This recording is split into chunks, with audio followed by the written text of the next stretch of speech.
Hello and welcome to the second episode of our brand new series all about interesting trivia and having a look behind the scenes at new and exciting releases. Today we're taking a look at Sound of Metal.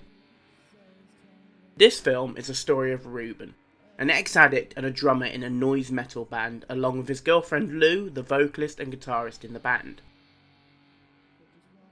Ruben suffers sudden and profound hearing loss caused primarily by his lifestyle of being surrounded by incredibly loud noises.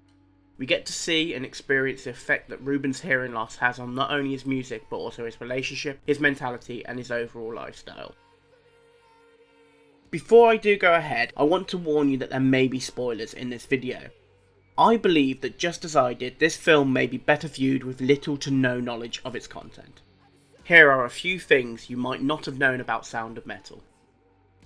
Riz Ahmed's performance in Sound of Metal is for me a huge part of what makes this film so great, and his performance is quite obviously the culmination of months of research and devotion into the role. A primary example of this is the time that Ahmed spent learning American Sign Language for use in the film. Ahmed admitted that before he started learning he knew hardly any sign language. He spent 5 days a week over 7 months taking in-depth ASL lessons from Jeremy Lee Stone. Ahmed involved himself wholeheartedly into not only learning sign language but immersing himself fully into learning about the deaf community.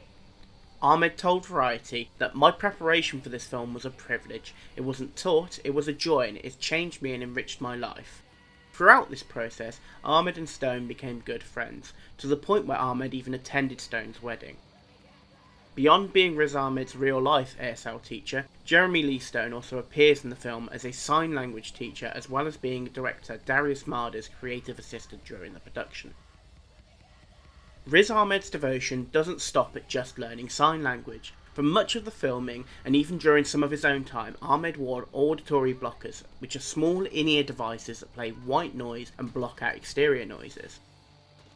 Ahmed described these blockers as modified hearing aids that were so good at simulating hearing loss that he said, "I couldn't even hear myself think." This helped Ahmed understand the difficulty that comes with deafness and put himself more into the mindset of the character. I'm sure that wearing the blockers during his performance also helped his on-screen reactions be very true to what Ruben would have been going through.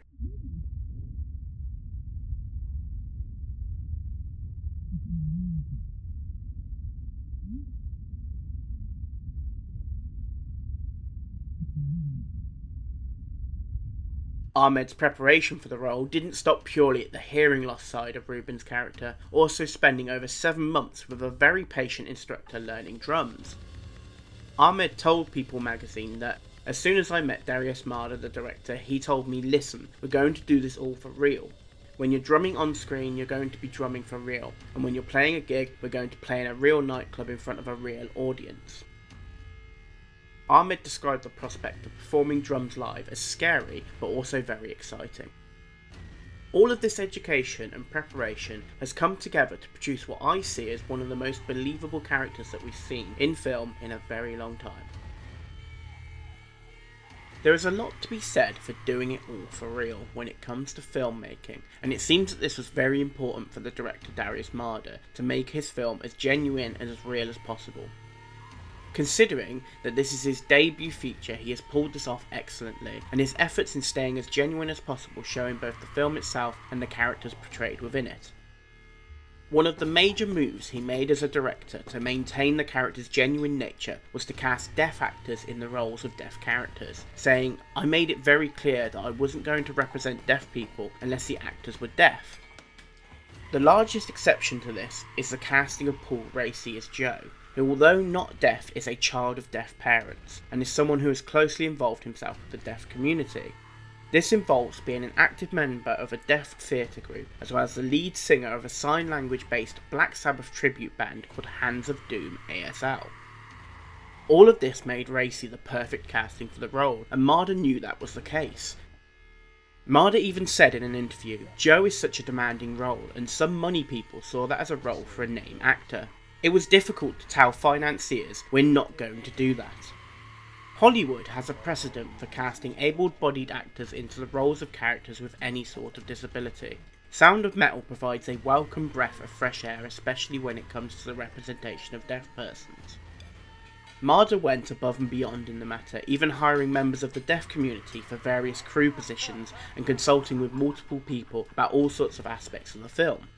As mentioned before, Marder had Jeremy Lee Stone, who is deaf himself, act as a creative assistant. This meant he had someone who could not only communicate with the deaf members of the cast, but could truly understand them and empathise with their characters.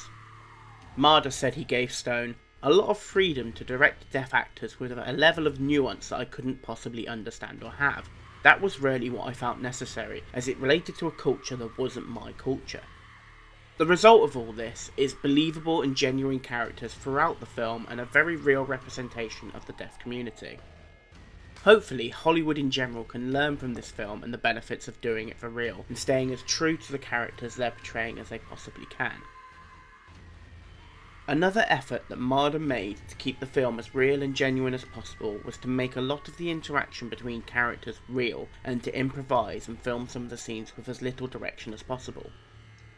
The best example of this is possibly the scene with Ruben teaching the deaf children to drum, which was completely improvised.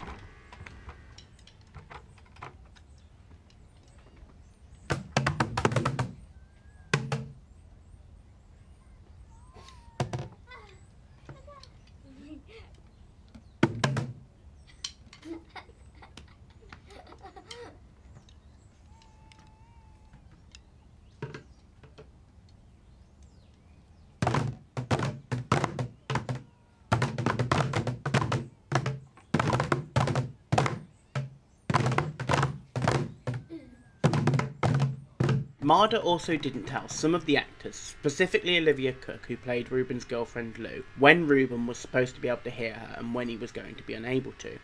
This left her reactions and her attempts to communicate with him feeling very genuine and real. Also, in the scene we see in the pharmacy, Michael Toe, the actor playing the pharmacist, was given very little idea on how much Ahmed would actually be able to hear and understand him, as Ahmed was actually wearing the auditory blockers during the filming of the scene.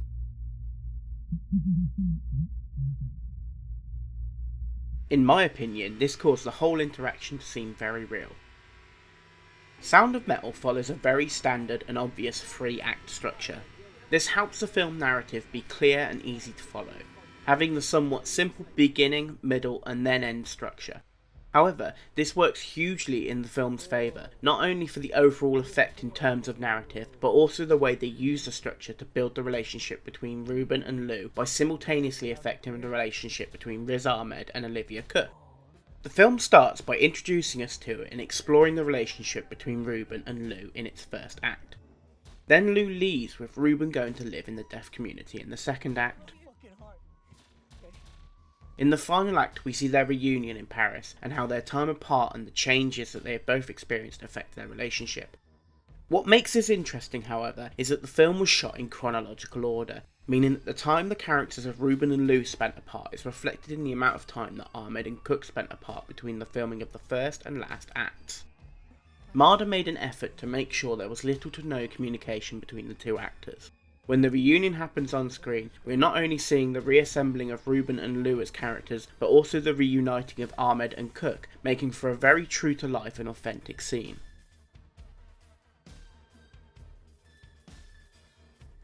Supposedly, this 3-act structure and the final 100-page script is the result of the mammoth task of whittling down the initial 1,500 plus page story.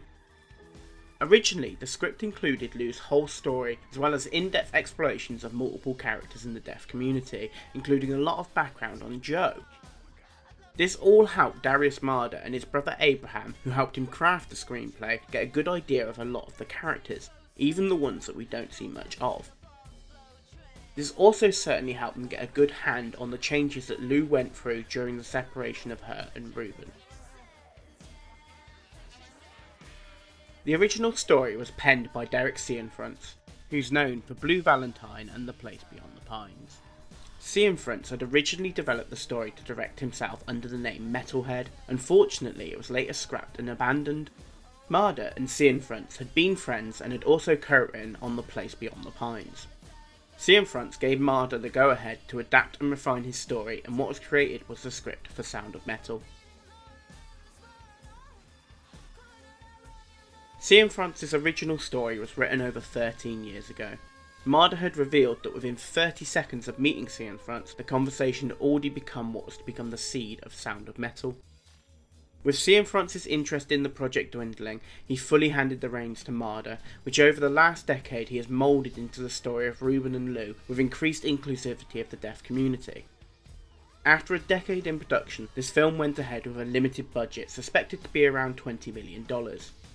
This meant the film had to be made in a really short time frame and only have the opportunity for 2 takes in each scene. When discussing this, Ahmed said, "Everyone really got down in the trenches and brought the best they could to every single moment." From the beginning scene of the gig in the club to the final shot filmed in Belgium as a stand-in for a Parisian street, the whole shoot took just over 4 weeks. As you might imagine, in a film concerning both a musician and hearing loss, sound design is a top priority. In essence, sound editor Nicholas Becker was tasked with creating a realistic recreation of what the world feels like to someone with hearing loss.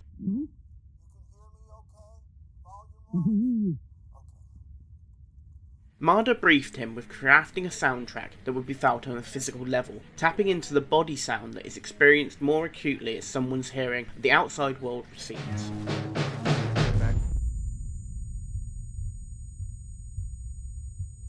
To do this, he experimented with multiple new Foley methods, including rigging up skulls and helmets with microphones to get at that feeling of being enveloped. He also experimented using stethoscope-style microphones, along with mics that go inside performers' mouths, to create how Ruben experiences sound from the inside out.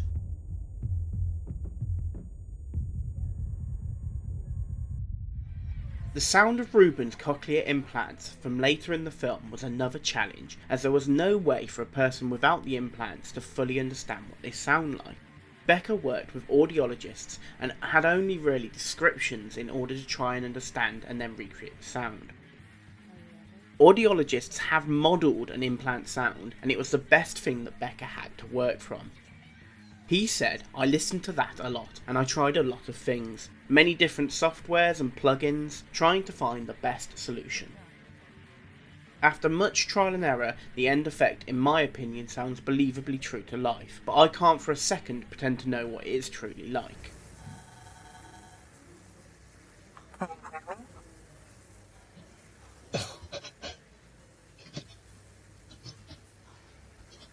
Say again?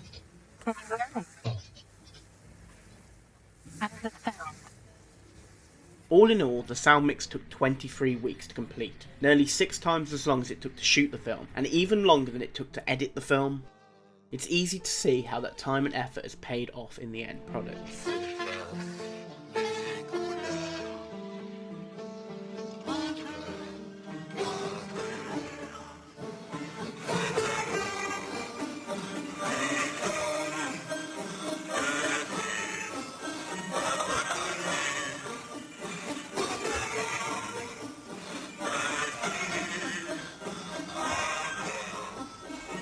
Sound of Metal is available to view worldwide on Amazon Prime Video. Hopefully you've enjoyed this video and perhaps you've learnt some things you didn't know about Sound of Metal. If you have enjoyed this video, please comment below and tell us what new releases you'd like us to cover. Or please like the video and let us know that you'd like more of this style of content. Also, please don't forget to subscribe to keep up to date with not only this series, but also our top 10 videos, as well as our brand new monthly series exploring world cinema.